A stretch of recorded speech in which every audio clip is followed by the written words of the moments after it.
जिंदगी में सफलता उसी को मिलती है जो इन बातों को दिमाग से निकाल देता है। वह बातें कौन सी है, वही हम आज एक रोचक कहानी के माध्यम से जानेंगे। तो चलिए शुरुआत करते हैं। एक बार एक शिष्य अपने गुरु से कहता है, गुरुदेव, हम सभी इंसानों के पास 2 हाथ 2 पैर, एक दिमाग और 24 घंटे का समय होता है, लेकिन फिर भी कुछ लोग सफलता की ऊंचाइयों को छू लेते हैं, लेकिन ज्यादातर लोग जिंदगी भर असफल और गरीब ही रह जाते हैं। तो आखिर ऐसा क्यों होता है? गुरुदेव ने मुस्कुराते हुए कहा, आदतों की वजह से आदतें हैं इंसान को सफल या सफल बनाती है। एक असफल और गरीब व्यक्ति जिंदगी भर ऐसी आदतों को अपनाई रखता है जिन आदतों को दुनिया के सबसे सफल और अमीर व्यक्ति जीवन की शुरुआत में ही छोड़ देते हैं। शिष्य ने फिर प्रश्न किया, वह ऐसी कौन सी आदतें हैं गुरुदेव जिसे दुनिया के सबसे सफल और अमीर व्यक्ति जितना जल्दी हो सके छोड़ने का प्रयास करते हैं? गुरु ने थोड़ा गंभीर सा उत्तर दिया, आज मैं तुम्हें ऐसी 9 आदतों के बारे में बताऊंगा जो दुनिया के सबसे सफल और अमीर व्यक्तियों में नहीं होती, और अगर इनमें से कोई भी आदत तुम्हारे अंदर भी है तो उसे आज ही छोड़ दो। पहली आदत, जब कोई बात कर रहा हो तो वह उसे बीच में टोक नहीं। यह आदत दुनिया के लगभग हर सफल व्यक्ति में पाई जाती है कि वह सामने वाले को अपनी बात पूरी कर देने देते हैं। उसे कभी बीच में टोक नहीं। वह सामने वाले की बातों को पूरे ध्यान से सुनते हैं, और न केवल सुनते हैं बल्कि उसकी बातों को समझने का भी प्रयास करते हैं। वह अपना मन मारकर या जबरदस्ती सिर्फ अपना मुंह बंद रखकर सामने वाले की बातों को नहीं सुनते, बल्कि वह सामने वाले के नजरिए और उसकी भावनाओं को समझने के लिए उसे सुनते हैं। क्योंकि अगर कोई जबरदस्ती अपना मुंह बंद रखकर सामने वाले को सुनने का प्रयास करता है तो उसके अंदर घुटन होनी शुरू हो जाती है, और फिर वह अपने घुटन को कम करने के लिए फिर थोड़ी देर बाद हर बात पर लोगों को टोकना शुरू कर देगा। इसीलिए एक सफल व्यक्ति लोगों की बातों को ध्यान से सुनने को अपनी आदत बना लेता है, लेकिन ज्यादातर असफल लोग लोगों की बातों को ध्यान से सुनते ही नहीं, और अगर सुनते भी हैं तो सिर्फ सामने वाले की बातों का जवाब देने के लिए। लोगों की बातों को ध्यान से न सुनने और उन्हें बीच में ही टोक देने के 2 बड़ी नुकसान है। पहला, अगर सामने वाला कोई महत्वपूर्ण बात कर रहा है और हम उसे बीच में टोक देते हैं तो हो सकता है कि वह उस बात को ही भूल जाए, या फिर वह इसे अपना अपमान समझकर उस बात को बताए ही ना, और हम एक महत्वपूर्ण सूचना से वंचित रह जाए। दूसरी आदत, सफल और अमीर लोग अपनी गलतियों, अपनी नाकामयाबियों के लिए किसी दूसरे को दोष नहीं देते। मैं सफल हो जाता लेकिन मेरी किस्मत ही खराब थी, आज मैं बहुत आगे बढ़ चुका होता, लेकिन मेरे माँ बाप ने मुझे ठीक से पढ़ाया ही नहीं। मैं कमाल कर देता लेकिन मेरे घर वालों ने मेरा साथ नहीं दिया। यह जो दूसरों पर आरोप करने की आदत है, यह व्यक्ति को थोड़ी सी खुशी तो दे सकती है, यह उसके घमंड को ही बढ़ा सकती है, लेकिन अंततः यह व्यक्ति को असफल बनाकर रखती है। ज्यादातर लोग अपने आलस्य, डर और निकम्मेपन को छुपाने के लिए दूसरों पर आरोप तो लगा देते हैं, लेकिन अंदर ही अंदर उन्हें पता होता है कि सच्चाई कुछ और ही है। लेकिन जो सफल और अमीर बनते हैं वो अपनी गलतियों और सफलताओं की जिम्मेदारी खुद लेते हैं और उनसे सीखकर आगे बढ़ जाते हैं। तीसरी आदत, सफल और अमीर लोग कभी भी खुद के बारे में नकारात्मक नहीं बोलते और ना ही खुद से नकारात्मक बातें करते हैं। दूसरे लोगों को उनके बारे में जो बोलना है बोलते रहे, लेकिन एक सफल और समझदार व्यक्ति कभी भी अपने बारे में ना तो नकारात्मक बोलता है और ना ही सोचता है, अगर नहीं हो पाया तो मैं असफल हो गया, तो मैं तो हमेशा गलतियां करता रहता हूं, मैं उसके लायक नहीं, मुझसे नहीं हो पाएगा, मेरी किस्मत ही खराब है। ये सारी नकारात्मक बातें जब कोई व्यक्ति जाने अनजाने में खुद से बोलता रहता है तो वह ऐसे मानसिक दलदल में फंस जाता है जहां से फिर वह बाहर निकल नहीं पाता। इसीलिए जब भी तुम्हारे दिमाग में इस तरह के नकारात्मक विचार आए तो खुद को उनसे बचाने के लिए कुछ सकारात्मक करना शुरू कर दो, जैसे किताबें पढ़ना, व्यायाम करना, अपनी सांसों पर ध्यान देना या किसी अच्छे व्यक्ति से बात करना इत्यादि। चाहे कुछ भी करो, लेकिन खुद से नकारात्मक बातें मत करो। एक सफल और समझदार व्यक्ति कभी भी खुद से ऐसी बातें नहीं करता, क्योंकि वह जानता है कि व्यक्ति जैसा खुद के बारे में सोचता है और बोलता है वह वैसा ही बनता चला जाता है। चौथी आदत, सफल और अमीर लोगों के निश्चित लक्ष्य और प्राथमिकताएं होती हैं। अगर तुम्हारे पास कोई लक्ष्य नहीं है तो तुम आगे कैसे बढ़ोगी? अगर किसी को यह नहीं पता कि उसे जाना कहाँ है और वहां पहुंचने के लिए उसे क्या क्या अपनाना और क्या क्या छोड़ना है, तो फिर वह अपनी काबिलियत और जीवन की विशाल संभावनाओं को पहचान कैसे पाएगा? जिस व्यक्ति के पास सुबह बिस्तर से जल्दी उठने का कोई कारण ही नहीं है, उसका पूरा दिन फिजूल के कामों में ही बीतता है। एक सफल व्यक्ति सफल ही इसीलिए है क्योंकि उसने अपने जीवन का मकसद खोज लिया है और उस पर काम कर रहा है। ज्यादातर लोग असफल ही केवल इसलिए हैं क्योंकि उन्होंने अब तक अपने जीवन का मकसद ही नहीं खोजा है, जो कि सफलता की पहली सीढ़ी है। पहली बात, हमारी सफलता हमारी सोच पर टिकी होती है, इसलिए हमेशा बड़ा सोचिए। दूसरी बात, अगर आपके पास करने की इच्छा है तो आपको और भी मिलता चला जाएगा, लेकिन अगर आपके पास करने की इच्छा नहीं है तो आपसे जो है वह भी छिन जाएगा जो अभी आपके पास है। इसीलिए जो भी आपके पास है उसके लिए हमेशा ऊपर वाले की आभारी रहिए। और तीसरी बात, हमारी जागरूकता सबसे बड़ा रहस्य है जिसका उपयोग हम विचारों की शक्ति का उपयोग करने के लिए कर सकते हैं। गुरु ने आगे कहा, पांचवी आदत, जो भी इस दुनिया में अपनी मेहनत से सफल और अमीर हुए हैं वह दूसरों की इज्जत जरूर देते हैं। एक सफल और कामयाब व्यक्ति कभी भी किसी की बेइज्जती या बुराई ही करता जब तक कि कोई उसे ऐसा करने के लिए बहुत मजबूर ना कर दे। हो सकता है किसी के पास हमसे कम दौलत हो, कम ज्ञान हो, देखने में हमसे अच्छा ना हो, लेकिन इसका मतलब यह नहीं कि हम उसकी बेइज्जती करेंगे, उसे नीचा दिखाएंगे, चाहे वह घर का नौकर हो, छोटा बच्चा हो, कोई भी खादी या कोई भी हो। एक सच्चा, सफल और समझदार व्यक्ति कभी भी उसे नीचा नहीं दिखाता और अपनी सामर्थ्य अनुसार उसकी मदद करने का प्रयास करता है। लेकिन बहुत से लोगों को छोटी सी कामयाबी मिली नहीं कि वह अपने से नीचे के लोगों को छोटा महसूस करवाना शुरू कर देते हैं, इसलिए वह कभी भी जीवन में बहुत बड़ी सफलता हासिल नहीं कर पाते। लेकिन जो लोग अपनी मेहनत से कामयाब होते हैं, ऊपर उठते हैं, वह कभी भी किसी को छोटा महसूस नहीं करवाते। छठा काम जो सबसे सफल और कामयाब लोग कभी नहीं करते वह है टाल मटोल करना। आज के काम को कल पर टालना। अभी मन नहीं है, मौसम अच्छा नहीं है, रात में कर लूंगा, सुबह जल्दी उठकर कर लूंगा, कल कर लूंगा। इन सभी बहानों से सफल लोग कोसों दूर रहते हैं। वह बहानेबाज नहीं बल्कि कर्मशील होते हैं, काम को तुरंत खत्म करने पर भरोसा रखते हैं। वह इस बात को अपने अंदर बैठा लेते हैं कि जब करना मुझे ही है तो कल के लिए अपना मानसिक बोझ क्यों बढ़ाऊं, इसे अभी करके खत्म करता हूं। लेकिन जो असफल लोग होते हैं वह अक्सर काम को टालते रहते हैं। काम को टालने से व्यक्ति को तुरंत तो आनंद महसूस होता है, लेकिन बाद में काम का बोझ पड़ने से वह चिंता और तनाव का शिकार हो जाता है। इसीलिए अगर जिंदगी में बहुत सफल होना है तो आज के काम को कल पर टालना छोड़ दो और देखना, केवल यही एक आदत तुम्हें बहुत आगे तक ले जाएगी। सातवीं आदत, सफल और कामयाब लोग कभी भी जिम्मेदारी से भागते नहीं। वह बहाने नहीं बनाते बल्कि जिम्मेदारी को सहकर स्वीकार करते हैं और उसे सीखने व आगे बढ़ने का एक सुनहरा मौका मानते हैं। कहा जाता है न कि समझदारी उम्र से नहीं बल्कि जिम्मेदारी लेने से आती है, और यह बात एक सफलता की चाह रखने वाला व्यक्ति बखूबी जानता है कि जिंदगी में उसे दो में से सिर्फ एक चीज ही मिलेगी, या तो सफलता या सिर्फ बहाने चुनना उसे ही है।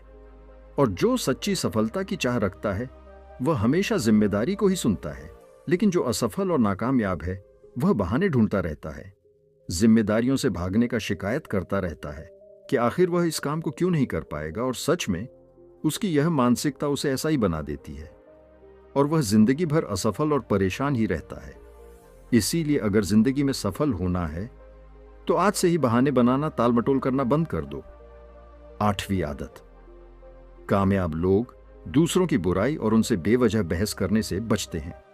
पीठ पीछे किसी की बुराई करना और बात बात पर दूसरों से बहस करना मूर्खों की निशानी है, और यह आदत व्यक्ति को कभी भी आगे नहीं बढ़ने देती, क्योंकि ऐसा करके व्यक्ति बेवजह अपने बहुत से दुश्मन बना लेता है जो उसकी सफलता की राह में उसकी बाधा बनते हैं।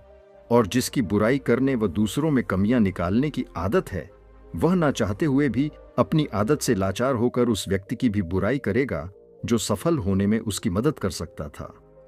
इस तरह से वह खुद ही अपनी सफलता की राह पर एक बहुत बड़ा बाधक बन जाएगा।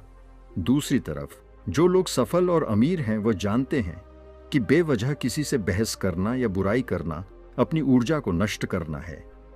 जिस ऊर्जा को वह दूसरे अच्छे कामों में लगा सकते थे, इसीलिए कई मौकों पर सफल और समझदार व्यक्ति सही जानकारी होने के बाद भी सामने वाले को सही करने का प्रयास नहीं करते और चुप रहते हैं, क्योंकि वह सामने वाले से बहस ने पढ़कर अपनी ऊर्जा और मानसिक शांति को बर्बाद नहीं करना चाहते। इसलिए अगर अपनी सारी ऊर्जा को एकाग्र करके अपनी सफलता प्राप्ति की ओर लगाना है, तो आज से ही लोगों की बुराई और उसे बहस करना बंद कर दो। 9वीं आदत, जो लोग सच में अपनी मेहनत से सफल और कामयाब होते हैं, वह मदिरापान, धूम्रपान और हर तरह के नशे से खुद को दूर रखते हैं। आखिर यह मदिरापान और धूम्रपान लोगों को देता क्या है? यह उन्हें कुछ समय के लिए हर तरह के तनाव और चिंता से दूर ले जाकर शांति अनुभव कराता है। लेकिन जो लोग अपने मकसद के प्रति समर्पित हैं, अपने लक्ष्य की तरफ पूरे एकाग्रता के साथ जुटे हुए हैं, उन्हें किसी बाहरी नशे की जरूरत ही नहीं है। उन्हें अपने काम में ही नशा आता है, अपने काम में ही शांति मिलती है। ये सब नशे तो उनके लिए हैं जो अपने काम को टालते हैं और मानसिक अशांति का शिकार हो जाते हैं। फिर उस शांति को वो न सीधे पदार्थों से प्राप्त करने का प्रयास करते हैं, लेकिन वह वहां भी असफल ही रहते हैं। इतना कहने के बाद गुरु मौन हो गए और शिष्य की आंखों में देखने लगे। शिष्य समझ गया कि गुरु की बातें पूरी हो गई, इसीलिए उसने गुरु को प्रणाम किया और वहां से चला गया। तो दोस्तों, चलिए अब एक और सफलता से जुड़ी रहस्यमय कहानी की शुरुआत करते हैं। एक गुरु अपने कुछ शिष्यों के साथ एक जंगल के किनारे अपनी कुटिया बनाकर रहा करती थी। एक सुबह उन्होंने देखा कि उनका एक शिष्य अपने हाथ में शेर का एक नवजात बच्चा लिए उनकी तरफ भागा चला आ रहा है। यह देखकर गुरु समेत आश्रम के बाकी सभी शिष्यों को बड़ी जिज्ञासा हुई। वह सभी बड़ी कोतवाली के साथ गुरु के नजदीक आने का इंतजार करने लगे। गुरु के समक्ष आते ही उस हिस्से ने गुरु को प्रणाम किया और कहा, गुरुदेव, आज सुबह जब मैं जंगल में लकड़ियां काटने गया तो रोज की तुलना में थोड़ा अंदर तक चला गया। मैं वहां जंगल में एक झाड़ी को काटने ही वाला था कि तभी मुझे उसके पीछे से किसी के गुर्रा की आवाज सुनाई पड़ी। मैं डरकर वही एक पास की चट्टान पर चढ़ गया, लेकिन तभी मुझे उस झाड़ी में से यह नवजात शेर का बच्चा निकलता हुआ दिखाई दिया। पहले तो मुझे लगा कि शायद इसकी मां भी यही कहीं आसपास होगी, लेकिन बहुत देर तक इंतजार करने के बाद मैं समझ गया कि यह नवजात शेर का बच्चा अपने परिवार से बिछड़ गया है। कोई खूंखार जो जानवर इस छोटे शेर के बच्चे को अपना शिकार ना बना ले, इसीलिए मैं इसे यहां अपने साथ आश्रम ले आया। क्या हम इसे अपने आश्रम में अपना पालतू बनाकर नहीं रख सकते? गुरु ने कहा, यह एक खूंखार जानवर की संतान है और इसे अपना पालतू बनाकर रखना खुद के पैर में कुल्हाड़ी मारने जैसा होगा। या तो इसकी मां इसे ढूंढती हुई यहां तक आ जाएगी और हम सबके ऊपर खतरा बढ़ जाएगा, या फिर थोड़ा बड़ा होने पर यह खुद ही हमारी जान का दुश्मन बन जाएगा। और जिसे तुम कमजोर व बेचारा समझकर उठा लाए हो, वह इस जंगल के राजा की संतान है और आने वाले समय में वह खुद इस जंगल पर राज करेगा। यह जंगल उसका घर है और तुम उसी जंगल में उसे सुरक्षित बता रहे हो। सभी शिष्य गुरु की बातों को बड़े ध्यान से सुन रही थी। गुरु ने आगे कहा, अगर कुछ अपनाना ही है तो शेर के इस बच्चे की बजाय शेर के गुरु को अपनाओ, जिन गुरुओं की बदौलत जंगल का राजा कहलाता है। सभी शिष्यों ने एक स्वर में कहा, वह कौन से गुण होते हैं? गुरुदेव, हमें उन गुणों के बारे में जानना है। गुरु ने मुस्कुराते हुए कहा, आज मैं तुम्हें शेर के उन 7 गुणों के बारे में बताऊंगा जिनको अगर तुमने अपना लिया तो तुम भी एक राजा की तरह जियोगी। शेर का पहला गुण है एकांतवास, यानी एकांत में रहना। शेर जितने घातक होते हैं वो उतने ही शांत और गंभीर भी होते हैं।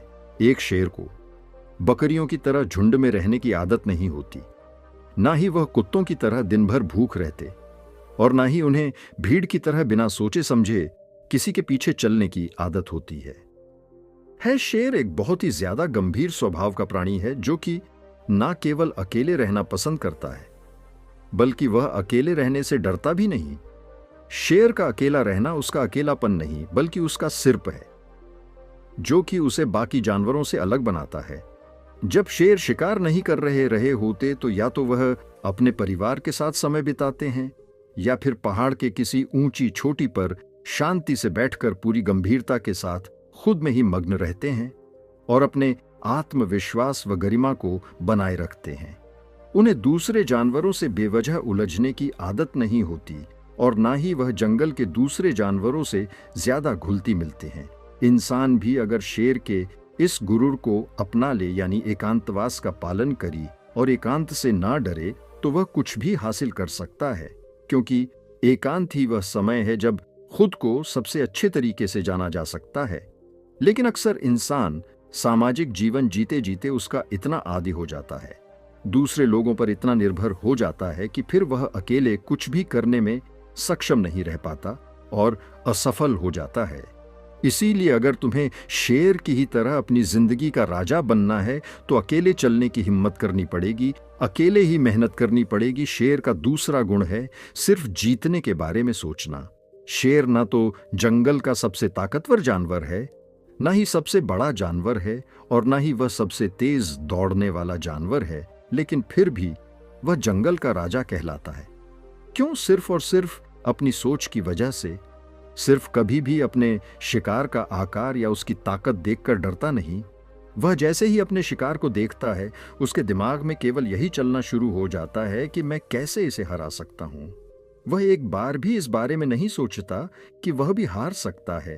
वह केवल जीतने के बारे में सोचता है। इसीलिए वह अपनी सारी शक्ति लगा पाता है और अंततः वही जीतता है, तो एक शेर को शेर बनाता है। उसका जीतने का नजरिया इंसान भी अगर शेर की तरह अपनी काबिलियत पर शक करना बंद कर दे और पूरे आत्मविश्वास के साथ अपने मन में जीत की सोच लिए लक्ष्य का पीछा करें, तो वह कोई भी लक्ष्य हासिल कर सकता है और बड़ी से बड़ी समस्याओं को भी मात दे सकता है। बस जरूरत है तो अपने नजरिए को बदलने की और एक जीतने वाले नजरिए रखने की। गुरु ने कहा, शेर का तीसरा गुण है सीखना। शेर का बच्चा भी बचपन में उतना ही कोमल और अबोध होता है जितना दूसरे जानवरों के बच्चे होते हैं, लेकिन शेर के अंदर बचपन से ही एक ऐसा गुण होता है जो चाहकर भी उसे दूसरे जानवरों जैसा नहीं बनने देता।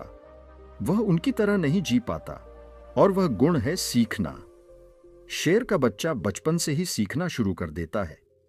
वह अपने माँ बाप की हर गतिविधि को बड़े ध्यान से देखता है और उनसे सीखता रहता है। वह सीखता है कि छलांग कैसे लगाई जाती है, शिकार कैसे किया जाता है, खुद को ताकतवर कैसे बनाया जाता है, तेज दौड़ कैसे लगाई जाती है। भले ही वह छोटा होता है, कमजोर होता है, लेकिन उसकी नन्ही आंखें सब कुछ देख रही होती हैं और सीख रही होती हैं। इसी तरह हम सभी को भी अपनी जिंदगी में जितना जल्दी हो सके, जितना ज्यादा हो सके सीखते रहना चाहिए, क्योंकि सीखना ही वह गुण है जो व्यक्ति को दूसरों से आगे और निरंतर चलायमान रखता है। दुनिया के सबसे सफल और महान लोग हमेशा सीखने के लिए उत्सुक रहे हैं और हर दिन कुछ ना कुछ नया सीखने का प्रयास करते रहे हैं।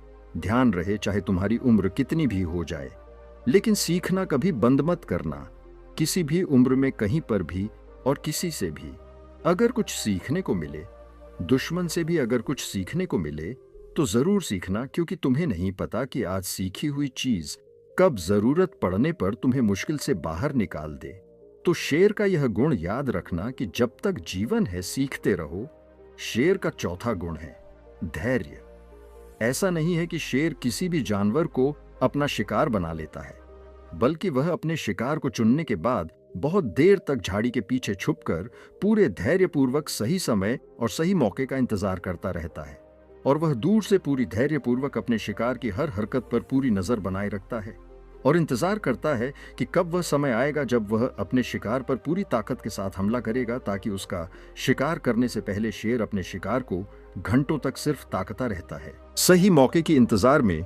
और अगर कोई जानवर का झुंड भी उसके सामने से निकलता है तो वह ऐसे ही किसी भी जानवर पर हमला नहीं कर देता, बल्कि वह पूरे झुंड में से किसी एक जानवर को चुनता है और फिर अपनी पूरी ताकत वह योजना के साथ ही उस पर हमला करता है।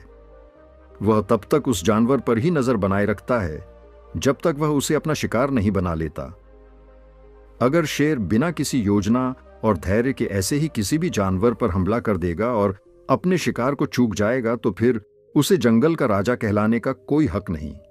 इसी तरह हम इंसानों के जीवन में भी धैर्य और योजना का होना बहुत आवश्यक है।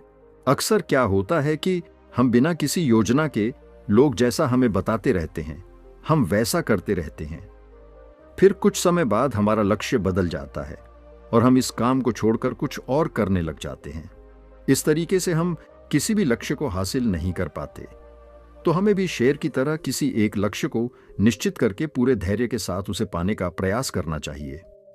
शेर का 5वां गुण है अभ्यास, प्रशिक्षण। शेर को अगर कोई चीज शेर बनाती है तो वह है उसका लगातार अभ्यास करते रहना। जब शेर छोटा होता है तो वह अपने माँ बाप को शिकार करते हुए देखता है और उन्हें देखकर दूसरे छोटे शेरों के साथ शिकार का अभ्यास करता है।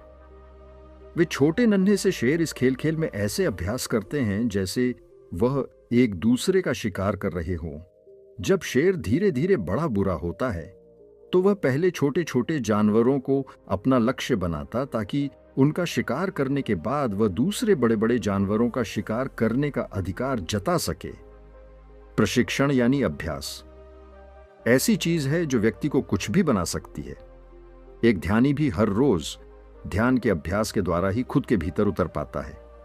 एक योद्धा भी हर दिन अभ्यास करने के बाद ही एक महान योद्धा बन पाता है। अगर किसी ने सही प्रशिक्षण लिया है, सही अभ्यास किया है तो वह बड़ी से बड़ी चुनौती को भी बड़ी आसानी से मात दे सकता है। इसीलिए हमारी जिंदगी का एक बहुत ही अहम गुण होना चाहिए और वह है अभ्यास। शेर का 6वां गुण है निडरता। शेर भले ही जानवर का शिकार चुन चुन कर, छुपकर और मौका देखकर करता हो, लेकिन जरूरत पड़ने पर वह किसी से भी लड़ने के लिए तैयार रहता है। वह खुद की गरिमा और बादशाहत को बनाए रखने के लिए किसी के भी ललकार में पर कभी पीछे नहीं हटता और तुरंत उनका सामना करने के लिए तैयार हो जाता है। फिर उस जंग का परिणाम चाहे कुछ भी हो, लेकिन किसी भी लड़ाई को जीतने का जो पहला नियम है कि निडर होकर लड़ना, उस नियम का पालन करना एक शेर बखूबी जानता है। ठीक इसी तरह इंसानी जीवन में भी अगर इंसान किसी भी चुनौती से नहीं डरते, तब चुनौतियां हमसे डरना शुरू कर देती हैं। भले ही हमारे जीवन में कितनी ही परेशानियां हो, कितने ही दुखों ने हमें घेर रखा हो, कितनी ही मुश्किलें हम पर टूट पड़ी हों, लेकिन हमें पूरी निडरता के साथ उन चुनौतियों के सामने पूरे जोर से एक शेर की तरह धारना चाहिए। शेर की दहाड़ प्रतीक है निडरता का कि हर एक व्यक्ति के अंदर होनी चाहिए। शेर का 7वां और अंतिम गुण है अपने लक्ष्य का तब तक पीछा करना जब तक उसे हासिल ना कर लूं। जब शेर अपने शिकार को चुन लेता है तो सही समय आने पर वह अपने शिकार के पीछे पूरी ताकत लगाकर दौड़ना शुरू कर देता है। उस समय उसके दौड़ को देखकर यह यकीन नहीं होता कि यह वही शेर है जो कितनी देर से छिपकर अपने शिकार का इंतजार कर रहा था। शेर उस समय अपने शिकार के पीछे ऐसे भागता है जैसे ही उसके जीवन के अंतिम दौड़ हो, लेकिन अगर शेर किसी कारणवश उस शिकार को नहीं पकड़ पाया तो फिर उसमें किसी दूसरे शिकार को पकड़ने की हिम्मत शेष नहीं बचती, क्योंकि वह पूरी तरह थक चुका होता है। उसने अपनी पूरी जान झोंक दी थी उसी पर। लेकिन जब कोई इतनी लगन, मेहनत और एकाग्रता के साथ अपने लक्ष्य का पीछा करता है तो उसे वह लक्ष्य हासिल होकर ही रहता है। और शेर भी कुछ एक मौकों को छोड़कर अपने लक्ष्य को हासिल कर ही लेता है। हम इंसानों की जिंदगी में भी ऐसा ही होता है कि अगर कोई अपनी पूरी मेहनत और ताकत के साथ अपने लक्ष्य का पीछा ऐसे करता है कि अगर उसकी जान पर ही बन आई तो भी वह मेहनत करने से नहीं चूके, तो उस व्यक्ति को उसका लक्ष्य मिलकर ही रहता है। तुम्हें अपने लक्ष्य को निर्धारित करने के बाद एक शेर की भांति अपने लक्ष्य के पीछे हाथ धोकर पढ़ना पड़ेगा, तब जाकर तुम लोगों को अपना मनचाहा लक्ष्य प्राप्त होगा। सभी शिष्य गुरु की बातों को बड़े ध्यान से सुन रही थी। गुरु ने अंत में थोड़ा गंभीर स्वर में कहा, जंगल में खाना तो सभी को चाहिए होता है, लेकिन शिकार हर कोई नहीं कर पाता और न ही करना चाहता। जिंदगी में भी सभी को सभी कुछ चाहिए, लेकिन उसके लिए मेहनत हर कोई नहीं कर पाता। कुछ लोग ही कर पाते हैं और वही उसे हासिल भी कर पाते हैं। हमें अपने चाहने और मेहनत करने के बीच की दूरी को कम करना होगा।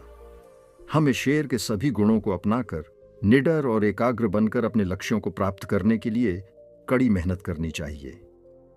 इतना कहकर गुरु चुप हो गए और इशारे से अपने उस शिष्य को, जो शेर का बच्चा जंगल से उठा लाया था, उसे वापस जंगल में छोड़ने के लिए बोल दिया और फिर सभी अपने अपने काम में लग गए। दोस्तों, मैं उम्मीद करता हूं कि यह कहानी सुनने से आपके जीवन में अच्छे बदलाव आए होंगे।